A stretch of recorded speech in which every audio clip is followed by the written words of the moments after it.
In last 25 plus years, I was part of recruiting more than 2000 people across different career levels. I've seen more than 10,000 plus CVs or resumes.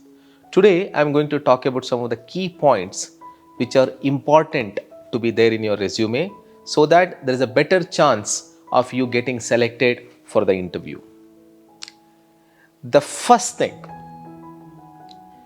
make sure that you read the JD or the job description carefully. Don't just write a general resume and use that to apply for all the jobs. Ensure that your preparation about job description reflects in your resume. Again, I've seen resumes where people put false projects or the experience which is actually they are not part of. Don't do that. I'm not advocating that. You should make sure that your resume, you should read it and also read your job description and ensure that your resume is written based on what is expected in that role, which is very important. Actually, as a hiring manager, that attracts my attention. And I make sure that I want to talk to this candidate because he or she has spent that time in preparing the resume. And the second thing is, make sure that your resume is not unnecessarily lengthy. I've seen people with 3 years experience having a resume of 15 pages or 10 pages. Wow. With 25 plus years, I struggle to write more than 2 pages about what I have done. And same thing with many people. And a lot of my Western colleagues, they actually make fun of this fact. How can somebody with 3 years experience can have a 15 pages to talk about themselves? So please don't do that. Your resume should be 2 pages. Max 3, but I still recommend 2 is better.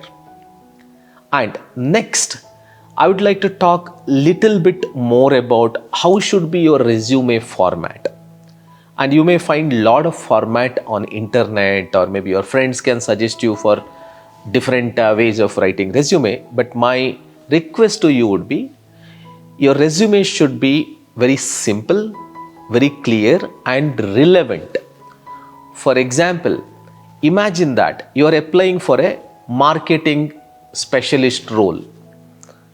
You don't have to write a lot of general content in your resume which talks about what is marketing, or in a company what you have done. Like for example, I was talking to customers, getting the requirements.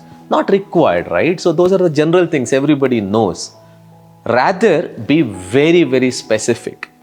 Let me take an example of a Java developer. Imagine that you are applying for a software engineering role where they're expecting somebody to be an expert with Java technologies.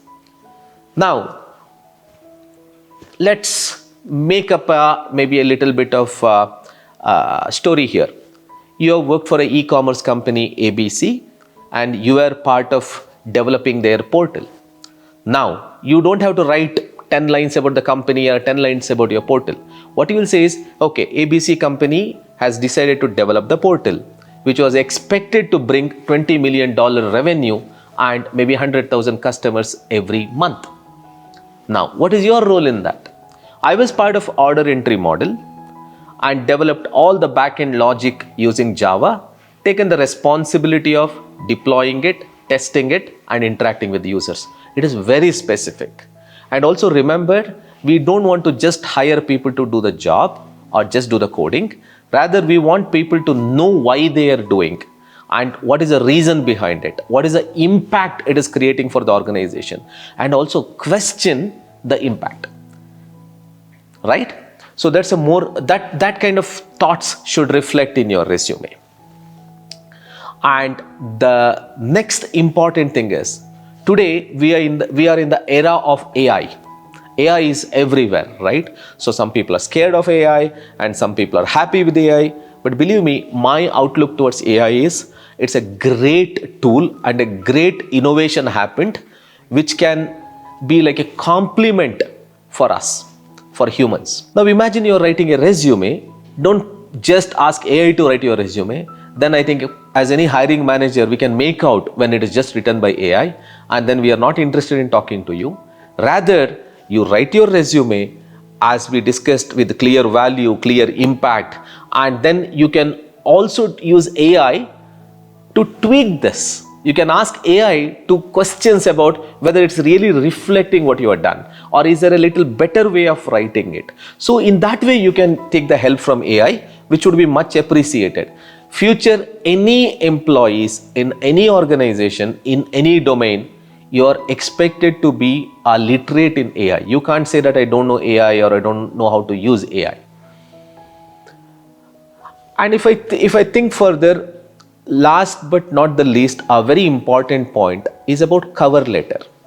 Now imagine that you are applying for a role which is maybe a leadership role, or a role which has a significant influence across the organization, where you have to drive some result working with people, maybe different departments, right? Collaborating with people across the departments. Then writing cover letter is also good. You can actually write a one-page cover letter, which is summary of your resume, and it's not only what you have done, it should also reflect your personality. Because when we are hiring people, we are not just hiring you for your skills, we are hiring you for your entire personality, what value system you have, what you can bring on the table, and how you can add a positive influence to the company.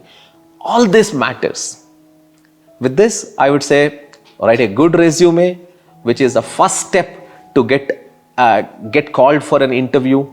Take it seriously. All the best.